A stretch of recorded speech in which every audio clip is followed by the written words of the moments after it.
Makeup on and your eyelash hanging, I would still love you if you came home late and you kept me waiting. I would still. Hey guys, it's Stephanie, and in today's video, as you can tell from the title, I am going to be talking about how to get into the University of Maryland College Park. Under a couple of my videos, I've seen requests to do a video like this.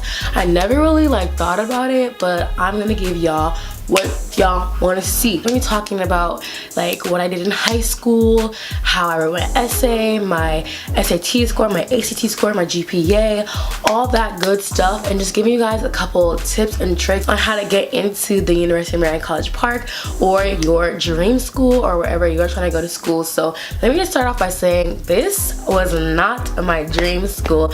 I honestly did not have a dream school that I had my heart set on. I just knew that I wanted to go to college and I didn't want it to cost an arm and a leg. I applied to University of Maryland College Park honestly out on a whim. I was not really trying to come here. I live 30 minutes away from here, so I didn't really see the point of coming here, but it is my state school. It is the best school in my state, so I was like, you know, I might as well just apply. You know, it's right there, all my friends are applying, why the heck not, you know? And I was also able to get fee waivers to apply to schools for free also, because I did have free and reduced lunch throughout my high school career, so I got to take the SAT and ACT for free, and I also got to apply to different schools for free through that, and then also through the Common App and a whole bunch of good stuff. So I was like, okay, I can apply for free, I might as well apply. Everybody around me is applying, let's just do it. So I applied to all my colleges by the November 1st deadline. After November 1st, I did not submit a single college application, and I applied for almost 20 schools. Bitch, what? Bitch, what? I know, it's a lot. You don't have to, honestly, but like I said, the Common App was super easy. It was just one application for multiple schools, so I would just do school after school after school after school after school, because it's free and it's easy, and it was just, might as well just do it. So just do it! Make your dreams come true! And I eventually chose the University of Maryland College Park. One, because I like the location, it's not too far from home, and it's right by the nation's capital, Washington, D.C. So there's so many opportunities in D.C. And I didn't want to go super far from home because I like my house, I love my mom, I love my brother, and I wasn't trying to go too far from them. I also chose this school because it was one of the best deals that I got. It is a public university, so it's not super expensive like private schools, and then the state of Maryland granted me with different grants and scholarships that only apply to public universities. So yeah, that's why I chose to come here. And also, once I got in was when I decided to come here, and I literally decided a week before decision day. Not even a week, it was 3 days before decision day. I think we had until May 1st to decide if I wanted to go here. I think it was 3 or 2 days before May 1st. I was like, yeah, I'm coming here, let's just do it, get it over with, you know? So I'm just gonna talk about my high school experience really quickly. So throughout high school, I was a 4.0 student. I got a 4.0 pretty much every quarter, sometimes even higher than a 4.0. My senior year, I got a 4.3 every quarter. I got a 4.5 one quarter, but yeah, I pretty much stayed in that range. And I also took several AP classes and honors classes. I think every class I took that was not AP was honors. Baby, you smart. You very smart. Matter of fact, you a genius. And then I took 7 or 8 AP classes. That's also what helped my GPA be so high. And for my AP scores, I got pretty much 3s on all of my AP exams besides 1 or 2. I got a 4 on AP Bio, I think, and then I got a 5 on AP French, and then on the rest I got 3s, and then I think I got a 1 or 2 on AP US History. I hate taking tests. I get pretty bad test anxiety, so when it came to taking tests, I was over it. I hated it, and I didn't really know how to study in high school. I was so used to breezing through everything, so when it was time for me to study for big standardized tests, I was kind of lost in the sauce. So my SAT score was 1190. I took it 3 times. The first time I took it, I got a 1070. Second time was at 1170, and the third time was at 1190. So yeah, after the third time I was like, I'm done. it is what it is at this point. I knew my scores were not as good as I wanted them to be, but I wasn't gonna try again. I was over it. As for the ACT, I took the ACT twice. I got a 20 the first time I took it, and the second time I got a 29. So I believe my ACT scores were higher than my SAT scores. I forgot the exact what's it called, comparison, but you can always look it up if you want. But my ACT scores were way better than my SAT scores. I graduated finally with a 4.0 GPA on the dot. I got a 4.0, and I was top 5% of my class and also top 5% in the entire state of Maryland. So yeah, I got like the letter from the governor and all this stuff. It was pretty sweet. I also was in a lot of extracurricular activities throughout high school. I was on the cheerleading team. I was actually the co-captain of the cheerleading team my 9th grade year. My 10th grade through 12th grade years, I pretty much did the same extracurricular activities. So I was in Honor Society. I became president of Honor Society, the vice president of Young People for God Christian Club. I was also secretary of African Student Association. I also danced on our African Student Association dance team my 10th through 11th grade year. What else did I do? I was chief of staff of the class of 2017. I was chief of staff for my class. I played lacrosse my 10th grade year.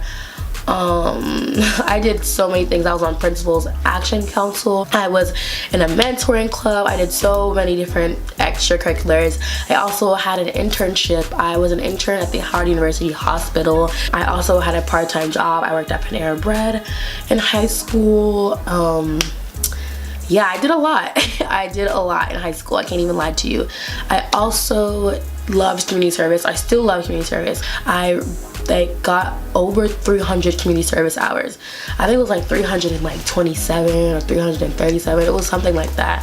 I had a lot of community service, and I feel like the different things I did in high school as well as all my community service hours made my application stand out, because I did not have the highest test scores. I didn't have like a 5.0 GPA. So I feel like everything that I did kind of like made me well-rounded in that areas where I was like lacking in. I was able to like make up for it in other areas. Oh, by the way, this is just a list of things, so I don't forget what I want to say. My college essay was super authentic, I would say. Like, I didn't write some I'm an intern, I did this and that and that, and that's why you should choose me for your school. Like, no, I literally just wrote about my life and different trials that I went through and how I overcame it and why I feel like it has shaped me to be the person I am today. So that's pretty much what I wrote about in my college essays. For the most part, I did use the Common App, so I wrote like one essay and I just used it over and over and over and over again because I was lazy. I'm not gonna lie, I was lazy. I wasn't trying to write 17 different essays, so I wrote one for the Common App and I just used it as much as I could. I think overall I probably wrote like 3 essays because some schools like had different questions, or like different scholarships had different like essay questions, but for the most part I wrote probably like 3, maybe 4 essays max during my entire college application thing. But specifically for UMD, when I was applying, they had like 5 different questions you could choose from, and one of the questions was choose your own question. So since I was like kind of last minute with the application, I was not about to choose from all these other questions, so I chose like the choose your own question option. And then my question, I just copied my Common App question and I used it as my question so I can use my Common App essay. You know, that's just the art of finesse, because I wasn't trying to write a whole new essay with all these different questions. So I was just like, they said I can choose my own question, so I just chose a Common App question and I used my Common App essay for my application, and obviously it worked because I'm here. When I was applying here, there was like some short answers that like, it was random questions like, what did you do last Monday, and like different like questions just to kind of see your personality. And honestly, I was not about to like milk anything. I just gave them the honest truth with those short answers, and I feel like that's another thing that made me stand out, because my application was not like boring, because people are reading these. So if you're like boring and like super structured and like making them fall asleep, they're less likely to notice you, versus if you're entertaining and you're like you know, you make them want to read your stuff. So like I remember I wrote, like one of the questions was, what did you last Monday, or what did you last Tuesday? And I wrote, I was sick, so I stayed home and binge watched Grey's Anatomy with a bag of popcorn in bed. Guess what I mean? Popcorn! I literally wrote that on my college application. I wasn't gonna lie and be like, I was in the lab with Professor so-and-so conducting research on, like, you know. Recommendation letters are huge. For your Common App, you need them, and also like for this school, I needed them. I think I needed like 3, and I needed 1 from my counselor, and then the other 2 were just like from teachers. So I actually, one of my teachers that taught me at my high school went to University of Maryland, so I asked her for an recommendation. Just become friends with your teacher. Like, I've always been a teacher's pet pretty much all my life, so it wasn't hard for me to get recommendations. Like, I probably got like 8 teacher recommendations, and my teachers liked me so much that they let me read my recommendations. So I was reading through them, and I chose like my favorite ones to send to schools. So yeah, just get your teachers' good sides. One of my teachers, not even one, it was like a couple of my teachers, they actually even let me write my letter of recommendation. So yeah, if you're chill with your teachers like that, you can do things like that. So my major, I'm in the school of public health, and at the University of Maryland specifically, different schools have different acceptance rates and different competitiveness, I guess, if that's a word. So like schools like the School of Engineering, a lot of people apply to the School of Engineering, a lot. So they're more like selective with who they accept. You really want to make sure that your application is strong, because at least at University of College Park, the School of Public Health, yes, there's a lot of applicants, but it does not compare to the School of Business or to the School of Engineering. So those are like limited enrollment programs. There are often times where people I know were rejected from that specific school, but they still got in, but they didn't make it into like the School of Engineering. So you want to make sure like you're doing research on things like that. At Public Health, the School of Public Health is not limited enrollment, so I didn't have to worry about that. Also at the University of Maryland College Park specifically, they have different routes of admission for different people. So one, you could just be like a regular, like you got in, this, that, and the third. You could also be an honors program, like hey, you got into our honors college. You could also be a part of scholars, hey, you got into College Park Scholars. Or they have different programs such as Freshman Connection, which is basically you get in for like the springtime, but you can still take class in the fall. Or you can get into AAP, which is like academic achievement, something like that. They have so many different like admission programs, especially for minorities. So that, just keep that in mind. Like, even if you feel like your application is not that strong, if you are a minority or you go to a school that has predominantly minorities, or just different like factors can influence your acceptance. So never be super discouraged, because you never know, you know, you just never know.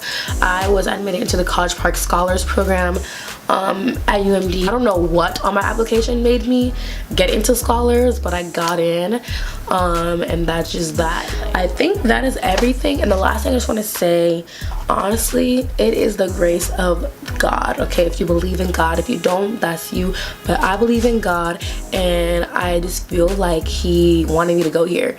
You know, like if he didn't want me to go here, he wouldn't have gave me, you know, scholarship and grant money here. He wouldn't have got me into scholars. He wouldn't even have got me into here, because like I told you guys, I was last minute.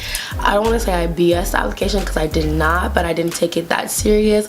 I wasn't even thinking about going here, but I'm here, and I'm grateful that I'm here, because I couldn't picture myself at any other school.